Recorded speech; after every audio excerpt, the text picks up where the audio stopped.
మీ business ఏదైనా మీ ఊర్లో promotion చేయాలంటే అది సుమన్ టీవీతోనే సాధ్యం. ఇప్పుడే సంప్రదించండి. ప్రముఖ కవి రచయిత ఆశు కవి నిజానికి ఆయనకు ప్రకృతి ఆయనకు ఒక పాఠశాలగా పరిణమించింది. అటువంటి పరిస్థితులలో ఆకస్మిక మృతి అంత్యశ్రీ మృతి చాలామందిని దిగ్భ్రాంతులకు గురి చేసింది. అధికార లంచనాలతో ఆయన అంత్యక్రియలు జరపాలని ముఖ్యమంత్రి ఆదేశించారు. దీనికి సంబంధించి కొంతమంది ప్రముఖుల అభిప్రాయాలు, ప్రధానంగా కేంద్ర సాహిత్య అకాడమీ అవార్డు గ్రహీత అంపశయ్య నవీన్ గారు మనతో ఉన్నారు. అంత్యశ్రీతో ఉన్న సాన్నిధ్యం కానీ అంత్యశ్రీతో వారికి ఉన్న అనుబంధం కానీ ఒకసారి గుర్తు చేసే ప్రయత్నం చేద్దాం. నవీన్ గారు నమస్కారం. నేను చెప్పినట్టుగా అంత్యశ్రీ గారితో మీకున్న బంధం ఎటువంటి సార్? అంత్యశ్రీ నాకు మంచి ఫ్రెండ్, మంచి మిత్రుడు సార్. ఆయన మేము చాలాసార్లు కలుసుకున్నాను. అయితే మొట్టమొదటిసారి కలుసుకున్న అది ఆ సన్నివేశం మీకు చెప్తా. ఆయన అంపశయ్య రాసిన రైటర్ ఎక్కడ ఉంటాడు ఏమిటి అని చాలామంది అడిగాట. వాళ్ళు చెప్పారు వరంగల్లో ఉంటాడు అంటే, ఇక మాది కూడా వరంగల్లే. అంటే వరంగల్ ఒకప్పుడు వరంగల్ పోయి తెలుసుకుంటాను వచ్చి ఇక్కడ తెలుసుకుంటే మా ఇల్లు చూపించారట. ఆయన వచ్చాడు. సార్ మిమ్మల్ని చూడడం నాకు చాలా ఆనందంగా ఉంది, ఎందుకంటే మీ నవల అంపశయ్య గురించి నాకు చాలామంది చెప్పారు, అది నేను చదవలేదు మరి అంటే మీకు ఇస్తా ఇప్పుడు కాపీ అని చెప్పాను. నేను ఏంటంటే ప్రపంచంలో ఉన్నటువంటి నదులన్నింటినీ కూడా నేను చూశాను. మొత్తం ప్రపంచంలో ఉన్న ముఖ్య నదులన్నింటి మీద కూడా నేను కవితలు రాశాను, పాటలు రాశాను. అవన్నీ ఒక పుస్తకంగా తీసుకొస్తాను త్వరలోనే అని చెప్పాడు అనమాట. అయితే చాలా గొప్ప ప్రయత్నం ఇది. ఇదివరకు ఎవరు ఇట్లా ప్రపంచంలో నదుల మీద పాటలు రాసిన దాఖలాలు అయితే లేవు. మీరు చాలా కొత్త ప్రయత్నం చేస్తున్నారు, మీకు చాలా అభినందనలు చెప్పాను. చెప్పి మీరు ఒక నది మీద రాసిన కవిత నాకు వినిపించండి ఇప్పుడు అని చెప్పాను. వెంటనే ఆయన అమెజాన్ నది మీద, అప్పుడు బ్రెజిల్ దేశంలో అమెజాన్ నది అని చాలా అన్నిటికంటే ప్రపంచంలో ఉన్న నదులన్నిటికంటే చాలా పెద్ద నది అని చెప్తారు.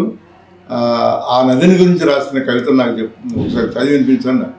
ఆయన పాటల రూపంలో రాశాట అన్ని నదుల మీద. అయితే అమెజాన్ నది మీద రాసిన పాట నాకు వినిపించాడు మా ఇంట్లో కూర్చొని. చాలాసేపు, 10 నిమిషాల సేపు చాలా అద్భుతంగా ఆయన పాటలు కూడా పడతాడు. అది మొత్తం నాకు వినిపించాడు. సో అది చాలా బాగుందని చెప్పాను. చాలా గొప్పగా ఉంది, మీరు చాలా ఇట్లాంటి ప్రయత్నం ఎవరు చేయలేదు, చాలా బాగుందని చెప్పాను. అప్పటి నుంచి నాకు మంచి మిత్రుడు. ఎప్పుడు చాలాసార్లు కలుసుకునే వాళ్ళం. మేము ఎప్పుడు కలిసినా కూడా నేను అందరికీ చెప్పేవాళ్ళని, మా ఫ్రెండ్స్కి కూడా. ఈయన ప్రపంచ నదులను చూసి ఆయనకి ఎవరు ఫైనాన్స్ చేశారు మొత్తానికి. ఏంటంటే మొత్తం ప్రపంచంలో అన్ని నదులను చూసాట. సో అన్ని నదులను చూడడం, అన్ని నదుల మీద కవిత్వం రాయడం చాలా కొత్త ప్రయత్నం. అది చాలా బాగా చేస్తున్నామని చెప్పాను. ఇప్పుడు మొత్తం పాపం ఆ పుస్తకం వేస్తున్నాడు. అది పూర్తి కాకుండానే పోయినాడు. అది చాలా బాధాకరం. ఎందుకంటే ఆ పుస్తకం మీద ఆయనకి చాలా ఆశలు ఉండే. ఆ పుస్తకం తీసుకురావాలని చాలా కాలం ప్రయత్నం చేస్తున్నాడు. చివరికి ఇప్పుడు స్టార్ట్ అయింది, అది ప్రింటింగ్ కొంత అయింది, కానీ పూర్తి కాకుండానే దురదృష్టవశాత్తు ఆయన ఈరోజు అకస్మాత్తుగా ఆయన పోయాడు. అది కూడా ఆ పుస్తకం పూర్తి అయితే బాగుండేది. ఇంకా తర్వాత ఆయన చాలా విషయాలలో ఒక జ్ఞాపకం ఏంటంటే, ఆయనకు కాకతీయ విశ్వవిద్యాలయం ఆయనకు డాక్టరేట్ ఇచ్చిండ్రు. అంతకన్నా ముందు జరిగిన కాన్వకేషన్లో నాకు కూడా కాకతీయ యూనివర్సిటీ వాళ్ళకి డాక్టరేట్ ఇచ్చారు. అయితే అప్పుడు మన వీసీగా ఉన్నటువంటి లింగమూర్తి నా స్టూడెంట్ కరీంనగర్లో. అందుకని అతను చెప్పి నేను కలిసినప్పుడు ఆ కన్వకేషన్కి నేను అటెండ్ అయ్యాను. ఎవరు ఆయనకి ఇచ్చిన అంత్యశ్రీకి డాక్టరేట్ ఇచ్చినప్పుడు. అందుకని ఆయన చెప్పాడనమాట, మీలాంటి ఒక బాగా చదువుకున్న వ్యక్తికి ఇచ్చాము మేము డాక్టరేట్ కాకతీయ యూనివర్సిటీ, అట్లాగే నిరక్షరాస్యుడు ఆల్మోస్ట్ ఇలిటరేట్ అయినటువంటి ఆయనకి ఇచ్చాం. అందుకు మేము నిజంగా గర్విస్తున్నాం. సో మీకు ఆయనకి మా యూనివర్సిటీ గౌరవ డాక్టరేట్లు ఇవ్వడం చాలా ఆనందంగా ఉందని చెప్పాడు. అయితే ఆయనకి అట్లా డాక్టరేట్ వచ్చింది. పాపం చదువుకోకపోయినా కేవలం కవిగానే గుర్తించి ఆయనకు ఒక యూనివర్సిటీ డాక్టరేట్ ఇవ్వడం అంటే మామూలు విషయం కాదు, చాలా గొప్ప విషయం అది. సో అట్లా ఆయన కాకతీయ యూనివర్సిటీ ఏం చదువుకోకపోయినా, సాధారణంగా పెద్ద ఇంటలెక్చువల్స్కే ఇస్తారు ఈ ఆనరీ డాక్టరేట్ అని. అట్లాంటి పెద్ద ఏం చదువుకోకపోయినా కూడా ఆయన కేవలం ఆయన ప్రతిభను చూసి, కవిత్వం రాయడంలో ఆయన ప్రతిభను చూసి ఆయన డాక్టరేట్ ఇచ్చారు. చాలా గొప్ప విషయం. ఆయన నా తర్వాతనే ఆయనకు రావడానికి చాలా సంతోషించాను. అదొకటి. తర్వాత ఇంకోటి ఏంటంటే, ఆయన మా ఇంట్లో కూడా ఒకసారి ఆ పాట పాడాడు, మాయమైపోతున్నాడమ్మా మనిషి అన్నవాడు అనేది. చాలా గొప్ప పాట. ఎందుకంటే కొంతమంది సందేహం వ్యక్తం చేశారు నాతో. ఏమిటంటే, మరీ ఈ మానవత్వం లేనివాడు ఎవడూ లేడా, మనకు మాయమైపోతున్నాడు ఎవడు లేడంటే, ఉన్నారు, కొంత తక్కువ ఉన్నారు, కానీ మాయమైపోతున్నారు అన్నమాట కరెక్ట్. ఎందుకంటే క్రమంగా కూడా అట్లాంటి మానవత్వం ఉన్న వాళ్ళు బాగా రోజు తగ్గిపోతున్నారు. ఎందుకంటే ఇప్పుడు ఇవాళ వచ్చినటువంటి ఒక ధోరణి ఏంటంటే, ప్రతి వాడు తనే చూసుకుంటున్నాడు, వేరే వాళ్ళ గురించి ఎవరు చూసుకోవడం లేదు. అందుకని ఇండివిజువలిజం అనేది, ఆ వ్యక్తిత్వవాదం అనేది బాగా పెరిగిపోయింది. ఇక్కడే కాదు, మొత్తం ప్రపంచం మీద కూడా అట్లాంటిది పెరిగిపోయింది. కాబట్టి ఆ రకంగా మనం మానవత్వాన్ని కోల్పోతున్నాం. కాబట్టి మాయమైపోతున్నాడేమో మనిషి అన్నవాడు అనే ఆయన పాట చాలా గొప్ప పాట, అది చాలా బాగుందని చెప్పాను. తర్వాత ఆయన చేసిన ఇంకో గొప్ప ప్రయత్నం ఏమిటంటే, తెలంగాణ ఉద్యమం చాలా ఉధృతంగా జరుగుతున్న రోజులలో ఆయన జై జై తెలంగాణ జనని నీకు వందనం అని చాలా మంచి గొప్ప పాట రాశాడు. అది చాలా మందికి మంచి స్ఫూర్తిగా నిలిచింది. అది ఇప్పుడేమో అది మన రాష్ట్రీయ గీతం అయింది. అది గొప్ప విషయానికి ఆయన సాధించిన గొప్ప విజయంగా నేను భావిస్తున్నా. సో ఆ రకంగా ఒక మంచి కవి, మంచి మానవత్వం ఉన్నవాడు. తన ఏమి చదువుకోకపోయినా కూడా చాలా త్వరగానే చదువుకొని చాలా గొప్ప గొప్ప పాటలు రాశాడు, మంచి కవిత్వం రాశాడు. సో ఆయనకు నిజంగా చనిపోవడం మనందరికీ చాలా విషాదం అది. ఎందుకంటే 64 సంవత్సరాలకి ఆయన పోవడం అనేది చాలా పెద్ద ట్రాజెడీ. ఎందుకంటే ఇవాళ రేపు ఒక 80 సంవత్సరాలు బతకడం చాలా మామూలు అయిపోయింది. అటువంటిది ఆయన పాపం 60 ఏళ్ళకే అకస్మాత్తుగా, దాన్ని కార్డియాక్ అరెస్ట్ అంటారు అట్లాంటి మరణాన్ని. కార్డియాక్ అరెస్ట్ అంటే ఒకసారి గుండె సడన్గా ఆగిపోవడం అనమాట. అది ఆయన పాపం అట్లా కార్డియాక్ అరెస్ట్ కూడా పోయినాడు. సో ఆయన కుటుంబ సభ్యులకు కూడా నా హృదయపూర్వకమైన సంతాపాన్ని తెలియజేస్తుంది. సార్, ఒక 2 అంశాలు నవీన్ గారు. ఒకటి, మీరు ఎట్లాగైతే కలం పేరుతో అత్యంత సుప్రసిద్ధులయ్యారు, అట్లాగే మన అందశ్రీ కూడా ఎల్లయ్య పేరు, తర్వాత కలంశ్రీ, కలం పేరు అందశ్రీ, అట్లాగే సుప్రసిద్ధులయ్యారు. ఇది ఒక పోలిక గురించి చెప్పండి. అట్లాగే ఒక మీరు అన్నారు ఇంతమంది డాక్టరేట్ పోలిక, నిరక్షరాస్యుడైన వ్యక్తి ఆ పదబంధాలు పొందిక అనేది ఎట్లా కుదిరింది అని మీకున్న అనుభవంలో చెప్పండి. అది నేను అంటాను, ఆయన బార్న్ పోయిట్. ఆయన కొంతమంది పుట్టడంతోనే కవులుగా పుడతారు.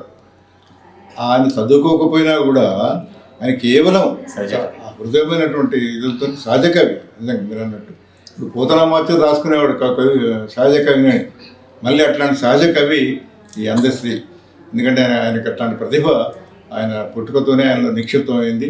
అందువల్లనే ఆమె ఏమి చదువుకోకపోయినా, సాధారణంగా ఏ కవి అయినా కొంత చదువుకుంది కవిత్వం రాయలేడు. ముఖ్యంగా ఇప్పుడు ఆయనకు తెలుగు శబ్దాల మీద మంచి పట్టుంది. చాలా మంచి మంచి పదబంధాలు వాడాడు ఆయన. అది చాలా గొప్ప విషయం. అంటే తర్వాత కొంచెం చదువుకున్నాడు ఆయన. చదువుకోకపోయినా కూడా మరి విన్నాడు. ఎందుకు తెలుగులో వచ్చినటువంటి కొన్ని గొప్ప కావ్యాలు విన్నాడు. వాటిని ఎవరో చెప్తే కూడా విన్నాడు అనమాట. ఆయన కొంతకాలం బిరుదురాజు రామరాజు గారి ఇంట్లో ఉన్నట్ట. ఆయనకు ఒక మంచి రైట్ హ్యాండ్ లాగా పనిచేస్తూ, వాళ్ళ ఇంట్లో పనిచేస్తూ మడికొండలో ఆయన దగ్గర కొంతకాలం ఉన్నట్ట. కాబట్టి నాకు నా అనుమానం ఏంటంటే, ఆయన పాండిత్యం, బిరుదురాజు రామరాజు గారు అంటే చాలా గొప్ప పండితుడు. ఆయన పాండిత్యం కొంత ఆయనకు అంటింది అని. ఎందుకంటే వాళ్ళ ఇంట్లో ఉండడం వల్ల ఆయన పుస్తకాలు, ఆయన గ్రంథాలు, ఆయన దగ్గరికి అనేక మంది వెళ్తుంటారు, మంచి పండితులు వెళ్తుంటారు. నేను ఒకసారి కూడా ఆయన బిరుదురాజు రామరాజు గారింటికి వెళ్ళి వచ్చి సహృదయుడు ఆయన. కాబట్టి ఆయన ద్వారా కూడా కొంత సంక్రమించింది ఈ పాండిత్యం అని నాకు అనిపించింది. సో మొత్తం రామరాజు గారి ఇంట్లో ఉండడం కూడా ఆయన మంచి కవిగా గుర్తింపు పొందడానికి ఒక కారణమైంది. సో ఇట్లా ఆయన సహజ కవిగా ఆయన గొప్ప ఉన్నతిని సాధించాడు. సార్, ఇప్పుడు గీతం అంటే సీఎం గారు ప్రత్యేక శ్రద్ధ తీసుకున్నారు. గీతం అధికార గీతం అయింది రాష్ట్రంలో. భవిష్యత్తులో అందశ్రీ గారి లాంటి రచనలు ఇంకా వెలుగులోకి రావాలన్నా, మీరు చెప్పిన నదీల గురించి ఆయన రచనలు వెలుగులోకి రావాలన్నా ఇంకేం చేయాలి ప్రభుత్వం కానీ, ప్రజలు కానీ, లేదా ఇతర సంఘాలు కానీ? ప్రభుత్వం ఒక కవిలో చేతిలో ఉన్న ప్రతిభను గుర్తించి వాళ్ళకు కొంత ప్రోత్సాహం ఇవ్వాలి. ఇప్పుడు ఈయనకు చూడు ఎంత గొప్ప ప్రోత్సాహం అంటే, ఈయన ₹1,00,00,000 ఇచ్చి చాలా, ఒక ప్రభుత్వం నుంచి ఒక కవికి ₹1,00,00,000 ఊహించడం చాలా కష్టం. అది ఇస్తే ఒక 10 లక్షలు ఇస్తారు, అంతేగాని ఇంత ₹1,00,00,000 ఇవ్వడం అనేది చరిత్రలో ఎక్కడ జరగలేదు. అట్లాంటిది రేవంత్ రెడ్డి గారు అంత మంచి సాహసం చేశారు. సో ముందు కూడా ఈ అందశ్రీ లాంటి సహజ పాండిత్యం ఉన్న వాళ్ళను, సహజ కవులను గుర్తించి వాళ్ళకు కూడా ఇట్లాంటి ప్రోత్సాహకాలు ఇస్తే సహాయం చేస్తుందని అనుకుంటున్నాను. ఇప్పుడు ఆ ₹1,00,00,000 పొందిన వాళ్ళలో ఒక జెన్యున్ కవికైన జయరాజ్ అని పాప, ఆయన నిజంగా పేదవాడు. ఆయనకి ఇచ్చారంటే చాలా మీనింగ్ ఉంది. అదే వేరే ఇంకా చాలా మంది బాగా వాళ్ళ పెద్దగా లేని వాళ్ళు ఏం కాదు. కానీ నిజంగా అట్లా ₹1,00,00,000 పొందిన వాళ్ళలో నాకు జెన్యున్గా దానికి అర్హులు అంటే బాగలేదు పాప. ఆయన కూడా చనిపోయారు. ఎందుకంటే సింగరేణి కాలేజెస్లో కొంతకాలం బొగ్గల్లోకి దిగి ఆయన పనిచేశాడు. అందువల్ల ఆయన హెల్త్ చాలా చెడిపోయింది. ఎంత చెడిపోయింది అంటే ఆయన ఒక శరీరాన్ని బతకనుకున్నారు. ఆయన మొత్తం ఊపిరితిత్తులు ఇవన్నీ కూడా బాగా దెబ్బతిన్నాయి. అట్లాంటి వాడు మెల్లగా ఆయన కొంచెం ఇట్లాంటి ప్రోత్సాహకాల వల్ల కవిత ఎప్పటికీ నిలిచి కవిత్వం రాయగలుగుతున్నాడు. మీద ప్రభుత్వం ఖచ్చితంగా అట్లాంటి వాళ్ళకి ప్రభుత్వం కొంత సహాయం చేస్తే వాళ్ళు భవిష్యత్తులో మంచి కవులుగా రూపొందడానికి